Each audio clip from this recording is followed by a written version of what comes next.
Hello and welcome. Today I'm going to be reading from Grimm's Fairy Tales, and today's story is going to be Cinderella, and near the end you're going to see why it has a little bit of horror too. Cinderella. There was once a rich man whose wife lay sick, and when she felt her end drawing near, she called to her only daughter to come near her bed and said, "Dear child, be good and pious, and God will always take care of you, and I will look down upon you from heaven and will be with you." And then she closed her eyes and died. The maiden went every day to her mother's grave and wept, and was always pious and good. When the winter came and snow covered the grave with a white covering, and when the sun came in the early spring and melted it away, the man took to himself another wife. The new wife brought 2 daughters home with her, and they were beautiful and fair in appearance, but at heart were black and ugly. And then began very evil times for the poor stepdaughter. "Is the stupid creature to sit in the same room with us?" said they. "Those who eat food must earn it. She is nothing but a kitchen maid." They took away her pretty dresses and put on her an old gray kirtle and gave her wooden shoes to wear. "Just look now at the proud princess, how she is decked out," cried they laughing. And then they sent her to the kitchen. There she was obliged to do heavy work from morning to night, get up early in the morning, draw water, make the fires, cook and wash. Besides that, the sisters did their utmost to torment her, mocking her, and strewing peas and lentils among the ashes, and setting her to pick them up. In the evening, when she was quite tired out from her hard day's work, she had no bed to lie on, but was obliged to rest on the hearth among the cinders. And because she always looked dusty and dirty, as if she had slept in the cinders, they named her Cinderella. It happened one day that the father went to the fair, and asked his 2 stepdaughters what he should bring back for them. "Fine clothes," said one. "Pearls and jewels," said the other. "But what will you have, Cinderella?" said he. "The first twig, father, that strikes against your hat on the way home. That is what I should like you to bring me." So he brought for the 2 stepdaughters fine clothes, pearls, and jewels, and on his way back, as he rode through a green lane, a hazel twig struck against his hat, and he broke it off and carried it home with him. And when he reached home, he gave to the stepdaughters what they had wished for, and to Cinderella he gave the hazel twig. She thanked him, and went to her mother's grave, and planted the twigs there, weeping so bitterly that the tears fell upon it and watered it, and it flourished and became a fine tree. Cinderella went to see it 3 times a day, and wept and prayed, and each time a white bird rose up from the tree, and if she uttered any wish, the bird brought her whatever she had wished for. Now it comes to pass that the king ordained a festival that should last for 3 days, and to which all the beautiful young women of the country were bidden, and so that the king's son might choose a bride from among them. And when the 2 stepdaughters heard that they too were bidden to appear, they felt very pleased, and they called Cinderella and said, "Comb our hair, brush our shoes, and make our buckles fast. We are going to the wedding feast at the king's castle." And when she heard this, Cinderella could not help crying, for she too would have liked to go to the dance, and she begged her stepmother to allow her. "What, Cinderella?" said she. "In all your dust and dirt you want to go to the festival? You that have no dress and no shoes, you want to dance." But she persisted in asking. At last the stepmother said, "I have strewed a dishful of lentils in the ashes, and if you can pick them up again in 2 hours, you may go with us." Then the maiden went to the back door that led into the garden and called out, "O gentle doves, O turtle doves, and all the birds that be, the lentils that in ashes lie, come and pick up for me. The good must be put in the dish, the bad you may eat if you wish." And there came to the kitchen window 2 white doves, and after them some turtle doves, and at last a crowd of all the birds under heaven, chirping and fluttering, and they were alighted among the ashes. And the doves nodded with their heads and began to pick, peck, and then all the others began to pick, peck, and put all the good grains into the dish. Before an hour was over, all was done, and they flew away. Then the maiden brought the dish to her stepmother, feeling joyful and thinking that now she should go to the feast. But the stepmother said, "No, Cinderella, you have no proper clothes, and you do not know how to dance. You would only be laughed at." And when Cinderella cried for disappointment, she added, "If you can pick up 2 dishes full of lentils out of the ashes, nice and clean, you shall go with us," thinking to herself, "For that is not possible." When she had strewed 2 dishes full of lentils among the ashes, the maiden went through the back door into the garden and cried, "O gentle doves, O turtle doves, and all the birds that be, the lentils that in ashes lie, come and pick up for me.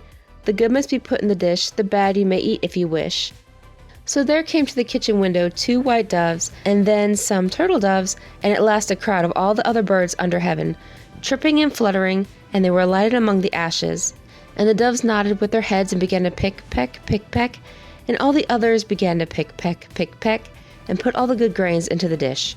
And before half an hour was over, it was all done, and they flew away. When the maiden took the dishes to the stepmother, feeling joyful and thinking that now she should go with them to the feast, she said, "All this is of no good to you. You cannot come with us, for you have no proper clothes and cannot dance. You would put us to shame."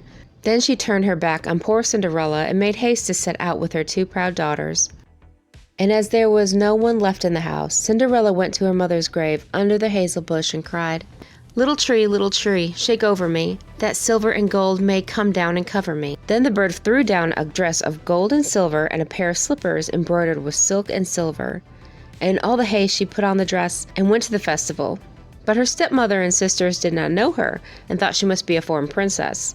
She looked so beautiful in her golden dress. Of Cinderella they never thought at all, and supposed that she was sitting at home picking the lentils out of the ashes. The king's son came to meet her, and took her by the hand and danced with her, and he refused to stand up with anyone else, so that he might not be obliged to let go of her hand. And when anyone came to claim it, he answered, "She is my partner." And when the evening came, she wanted to go home, but the prince said that he would go with her to take care of her, for he wanted to see where the beautiful maiden lived. But she escaped him and jumped into the pigeon house. Then the prince waited until the father came and told him the strange maiden had jumped into the pigeon house. The father thought to himself, "It surely cannot be Cinderella," and called for axes and hatchets and had the pigeon house cut down, but there was no one in it. And when they entered the house, there sat Cinderella in her dirty clothes among the cinders, and a little oil lamp burnt dimly in the chimney. For Cinderella had been very quick, and had jumped out of the pigeon house again, and had run to the hazel bush. And there she had taken off her beautiful dress, and laid it on the grave, and the bird had carried it away again, and then she had put on her little gray kirtle again, and had sat down in the kitchen among the cinders. The next day, when the festival began anew, and the parents and stepsisters had gone to it, Cinderella went to the hazel bush and cried, little tree, shake over me, that silver and gold may come down and cover me." Then the bird cast down a more splendid dress than on the day before, and when she appeared in it among the guests, every one was astonished at her beauty. The prince had been waiting until she came, and he took her hand and danced with her alone. And when anyone else came to invite her, he said, "She is my partner." And when the evening came, she wanted to go home, and the prince followed her, for he wanted to see to which house she belonged. But she broke away from him and ran into the garden at the back of the house. There stood a fine large tree, bearing splendid pears. She leapt as lightly as a squirrel among the branches, and the prince did not know what had become of her. So he waited until the father came, and then he told him that the strange maiden had rushed from him, and that he thought she had gone up into the pear tree. The father thought to himself, "It surely cannot be Cinderella," and called for an axe and felled the tree, but there was no one in it. And when he went into the kitchen, there sat Cinderella among the cinders as usual, for she had got down the other side of the tree, and had taken back her beautiful clothes to the bird on the hazel bush, and had put on her old gray kirtle again. On the third day, when the parents and the stepchildren had set off, Cinderella went again to her mother's grave, and said to the tree, little tree, shake over me, that silver and gold may come down and cover me." Then the bird cast down a dress, the like of which had never been seen for splendor and brilliancy, and slippers that were of gold. And when she appeared in this dress at the feast, nobody knew what to say for her wonderment. The prince danced with her alone, and if anyone else asked for her, he answered, "She is my partner." And when it was evening, Cinderella wanted to go home, and the prince was about to go with her when she ran past him so quickly that he could not follow her. But he had laid a plan. He had caused all the steps to be spread with pitch, and so that as she rushed down them, the left shoe of the maiden remained sticking to it. The prince picked it up, and saw that it was of gold, and very small and slender. The next morning he went to the father and told him that none should be his bride save the one whose foot the golden shoe should fit. Then the two sisters were very glad because they had pretty feet. The eldest went to her room to try on the shoe, and her mother stood by, but she could not get her great toe into it, for the shoe was too small. Then her mother handed her a knife and said, "Cut the toe off, for when you are queen, you will never have to go on foot." So the girl cut her toe off, squeezed her foot into the shoe, concealed the pain, and went down to the prince. Then he took her with him on his horse as his bride and rode off. They had to pass by the grave, and there sat the two pigeons on the hazel bush, and cried, there they go, there is blood on her shoe. The shoe is too small, not the right bride at all."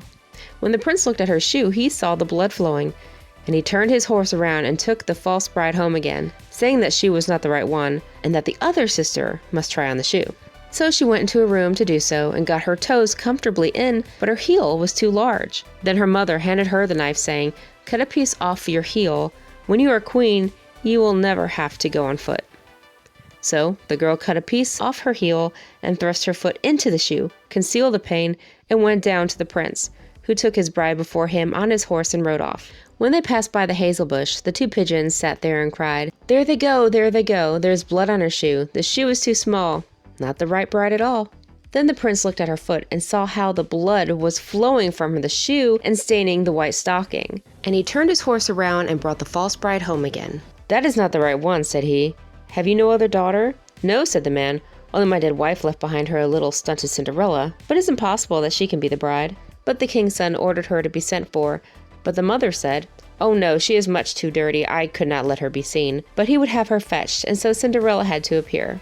First she washed her face and hands quite clean, and went in and curtsied to the prince, who held out to her the golden shoe. Then she sat down on a stool, drew her foot out of the heavy wooden shoe, and slipped it into the golden one, which fitted it perfectly. And when she stood up, the prince looked in her face.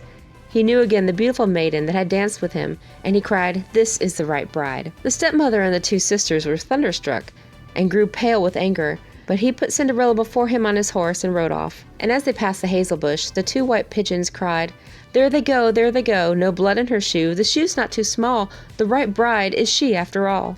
And when they had thus cried, they came flying after and perched on Cinderella's shoulders, one on the right, the other on the left, and so remained. And when her wedding with the prince was appointed to be held, the false sisters came, hoping to curry favor and to take part in the festivities. So as the bridal procession went to the church, the eldest walked on the right side and the younger on the left, and the pigeons picked out an eye of each of them. And as they returned, the elder was on the left side and the younger on the right, and the pigeons picked out the other eye of each of them. And so they were condemned to go blind for the rest of their days because of their wickedness and falsehood. The end.